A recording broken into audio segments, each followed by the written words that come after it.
भारत ने बांग्लादेश पर ऐसा नमक छिड़का है जिसकी जलन सालों तक रहेगी। अगर हम 13 दिनों में बांग्लादेश क्रिएट कर सकते हैं, तो 3 दिनों में डिसमेंबर भी कर सकते हैं। दरअसल बांग्लादेश अपनी हैसियत और औकात दोनों भूल गया है। नहीं कर सकते, सीख भी नहीं सकते। सीखना चाहिए। पाक की हदीस है कि गौ से लेके कब्र तक इल्म हासिल करो। ठीक है। इल्म हासिल करो चाहे खास चीन तुम्हें चीन जाना पड़े। ठीक है। इंडिया तो हमारे साथ है।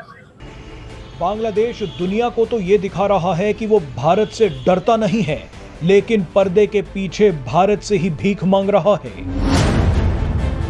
इंडिया भी है जो बांग्लादेश को कंट्रोल करना चाह रहा था और कंट्रोल किया हुआ था। The more Hasina Wajid was pressurising it's internally. आप सब्जी की बात करो, आटे की बात करो, रोटी कपड़ा मकान की बात करो, ये टेक्नोलॉजी हमारी शायद जरूरत ही नहीं। आपकी भारत ने बहुत ही तगड़ा खेल खेल दिया है। गजब तो तब हुआ जब बांग्लादेश ने चुपचाप भारत से हजारों टन चावल मांगे, मगर भारत ने ये चावल कहीं और भेज दिए। इसी को कहते हैं भिगो भिगो कर मारना। कुछ भी बांग्लादेश से नहीं मिलना। सो सॉफ्ट रहने का कोई तरीका कार नहीं है। The more you are soft, the more there are chances कि आप लोग जो है वो आपको मुश्किल में देंगे। सो ये चंद नौजवानों ने आकर कुछ ज़रा कड़े कड़े सवाल, कुछ वक्री टाइप के थोड़े डिफरेंट क्वेश्चंस कर लिए, उनको उनके जवाब देने पड़े। किसी का जवाब वो नहीं दे पाए, किसी के जवाब में उन्होंने लड़की या लड़के को डांट टूट दिया। हम इंपोर्ट कर रहे हैं इंडिया से। हम इंडिया से तो नहीं खैर कर रहे। इंडिया से कर रहे हैं भाई। इंडिया से तो इंपोर्ट बंद है सर, ये तो मुझे भी इतना आइडिया। Via Dubai. हाँ वाया दुबई, वो तो फिर मेडिसिन भी आ रही है वाया दुबई। सब कुछ तो ये मेरे लिए और आपके लिए शर्म वाली बात नहीं, मतलब एज ए पाकिस्तानी की। नमस्कार दोस्तों भारत में बहुत से लोगों का ये मानना है कि 1971 में अगर भारत 13 दिन में बांग्लादेश बना सकता है तो 3 दिन में बांग्लादेश को मिटा भी सकता है। जिस तरह से हेट स्पीच आई थी कई बांग्लादेशियों की तरफ से, जिसमें उनके कई प्रोफेसर और नेताओं ने कहा था कि भाई हम तो भारत पे कब्जा कर लेंगे, बंगाल, असम और कई जो प्रांत है हमारे देश के, उन पे कब्जा करने की धमकी दी गई थी। इन लोगों ने एक ग्रेटर बांग्लादेश का नक्शा भी जारी किया था। हालांकि भारत सरकार ने इस पे अपना विरोध दर्ज किया था, लेकिन बहुत से जो भारतीय लोग हैं वो इसे देख के बहुत ज्यादा गुस्से में थे। लोगों को ये लगा कि हमने इन लोगों की मदद की थी, 71 में हमारे इतने सैनिक शहीद हुए, हमने बांग्लादेश बनाया, और ये ऐसे नाशुक्रे लोग हैं जो आज बोल रहे हैं कि बांग्लादेश बनाने में भारत का कोई रोल ही नहीं था। एक तरफ ये इस तरह की बातें करते हैं, दूसरी तरफ ये लोग भारत से भीख मांगते हैं। कभी ये चावल मांगते हैं, कभी पेट्रोल मांगते हैं, कभी प्याज मांगते हैं, कभी आलू मांगते हैं, कभी अंडे मांगते हैं। बांग्लादेश का हाल वही हो गया जैसे पड़ोस के लोग होते हैं कि कभी कटोरी लेकर आ जाते हैं भीख मांगने के लिए। वही वाला हाल अब यूनिस का हो चुका है, बांग्लादेश का हो चुका है। दरअसल यूनिस बुरी तरह से फंस चुका है। यूनिस को पता है कि अब इसके पास कोई रास्ता नहीं है। 20 जनवरी के बाद यूनिस को भागना ही होगा, और आखिरी में ये हाथ पैर मार रहा है। ये हाथ पैर मार रहा है कि किसी तरह से दबाव की राजनीति खेल के भारत से कुछ पैसा ले ले, या वर्ल्ड बैंक से या अमेरिका वगैरह से कोई सहायता ले ले, या डीप स्टेट इसकी किसी तरह से मदद कर दे। लेकिन अब ओबामा पूरी तरह से यूनिस को धोखा दे चुका है। ओबामा अपना मैदान छोड़ के भाग चुका है क्योंकि डीप स्टेट का खेल खत्म हो चुका है, और अब ओबामा और यूनिस दोनों के लिए कुछ भी नहीं बचा है। अब 20 जनवरी का इंतजार है जब यूनिस भागेगा, और इससे पहले बार, लेकिन भागने से पहले पूरी कोशिश कर रहा है कि किसी तरह से मोदी जी से कुछ भीख मिल जाए ताकि ये इसे कुछ ऑक्सीजन मिल जाए। आप इस सब के बारे में क्या सोचते हैं? आप इस सब के बारे में क्या सोचते हैं? भागने के बाद यूनिस कहाँ जाएगा? आपके जो भी उत्तर हो कमेंट बॉक्स में जरूर लिखिए। वीडियो अच्छा लगे तो लाइक करें, शेयर करें, चैनल को सब्सक्राइब करना ना भूले, बेल का आइकन प्रेस कर दें लेटेस्ट नोटिफिकेशन के लिए। आइए आगे बढ़ते हैं इस वीडियो में। दरअसल बांग्लादेश लगातार भारत को उकसा रहा था। कभी पाकिस्तान से गले मिल रहा था तो कभी भारत के इलाकों को अपने नक्शे में दिखा रहा था। मगर सच्चाई तो यह है कि बांग्लादेश तेजी से भुखमरी की तरफ बढ़ रहा है। कट्टरपंथियों का यह देश फटीचर बन चुका है। तभी तो बांग्लादेश ने भारत से भीख मांगी है। अगर हम 13 दिनों में बांग्लादेश क्रिएट कर सकते हैं, तो 3 दिनों में डिसमेंबर भी कर सकते हैं। क्योंकि बांग्लादेश के एक शख्स हैं, नाहिदुल इस्लाम, उन्होंने ये कहा है कि ग्रेटर बांग्लादेश की बात की है उन्होंने। ठीक है जी। टेक्निकली जो ग्रेटर बांग्लादेश है, अगर इसको देखा जाए तो ये एक speculative and controversial geopolitical concept है। ठीक है जी, कि जी बांग्लादेश अपनी टेरिटरी, अपना इन्फ्लुएंस अपने नेबरिंग रीजन में फैलाना चाहता है। और क्योंकि there is a significant Bengali speaking population है इंडिया के अंदर, वेस्ट बंगाल, असम के अंदर और नॉर्दर्न स्टेट्स के अंदर, तो हमें अपने आप को एक्सपैंड करना चाहिए। This is what they are saying. अच्छा, ये चीज़ जो है, ज़ाहिर बात है, this is something very technical. ये आइडिया जो है वो बांग्लादेश की ऑफिशियल पॉलिसी नहीं है, ठीक है जी।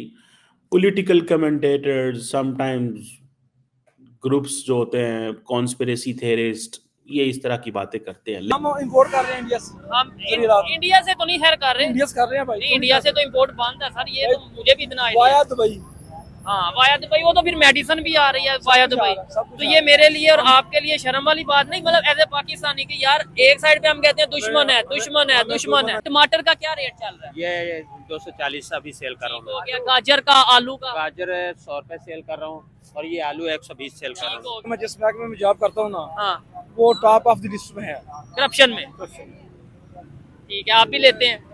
खुदा की कसम मैं नहीं लेता। पाकिस्तान में पटवारी करप्शन की अलामत, सॉरी मादरत के साथ मैं झूठ तो नहीं बोल रहा, है कि नहीं? होता है जी। अलामत है। आप एग्जांपल ले लें 1965 की सिंगापुर की, कि आज वो देख लें वो पूरे एशिया के अंदर चौथे नंबर पे आता है किस चीज में? ओवरऑल? ओवरऑल। ठीक है अपनी इकोनॉमी के लिहाज से 57 लाख के करीब उनकी आबादी है, ठीक है। लेकिन वो टॉप पे हर लिहाज के साथ टॉप पे हैं, क्योंकि हजरत अली रज़ी अल्लाह तआला का कौल है कि भाई कुफर का निजाम चल सकता है, काफरों का चल सकता है, जुल्म का निजाम नहीं तो चल आज बात हुक्मरानों को पता है, अवाम को धोखे में रखा हुआ है। ठीक है, हम इंडिया का मुकाबला नहीं कर सकते।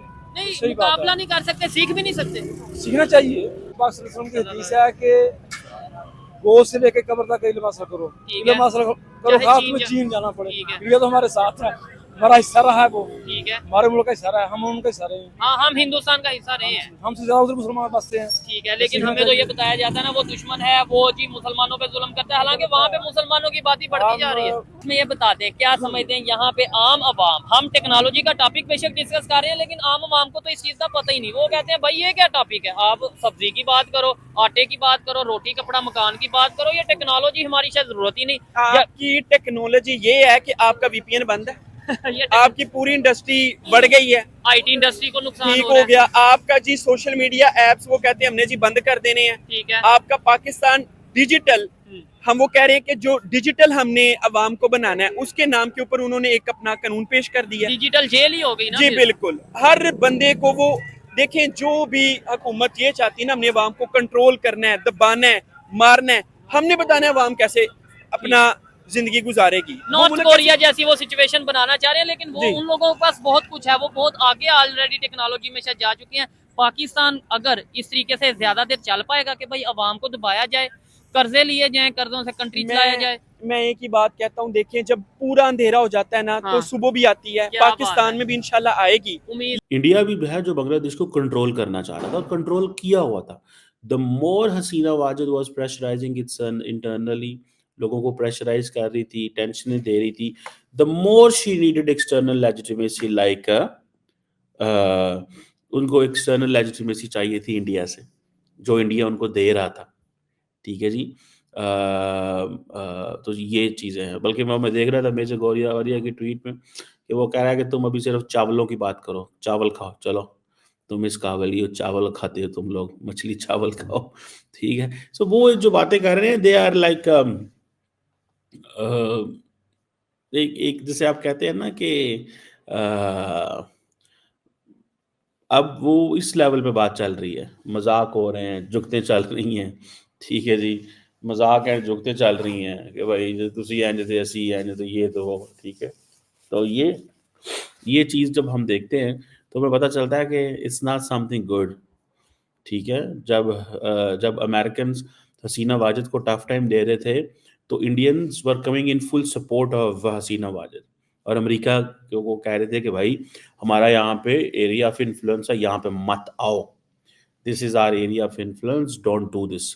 अगर आप ये करोगे तो आपके लिए और हमारे लिए सबके लिए मसला पैदा होगा अगर आप ये करोगे। ठीक है। तो इंडियंस ने बड़ी कोशिश की, लेकिन कुछ ऐसा हुआ नहीं। ठीक है। और अमेरिकन ने बकौल इंडियंस के अमेरिका और पाकिस्तान की ISI ने ये सारे का सारा ऑपरेशन किया और ये सारी की सारी गेम जो है वो पासा पलट दिया। और this is what you know within India people are saying.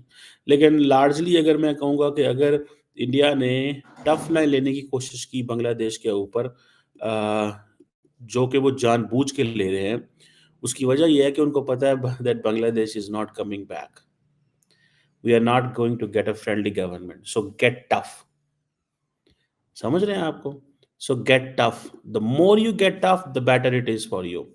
Because we are not going to get out of Bangladesh what we need. हमें कुछ भी बांग्लादेश से नहीं मिलना. So soft रहने का कोई तरीका कार नहीं है. The more you are soft, the more there are chances कि आप लोग जो है वो आपको मुश्किल में देंगे. So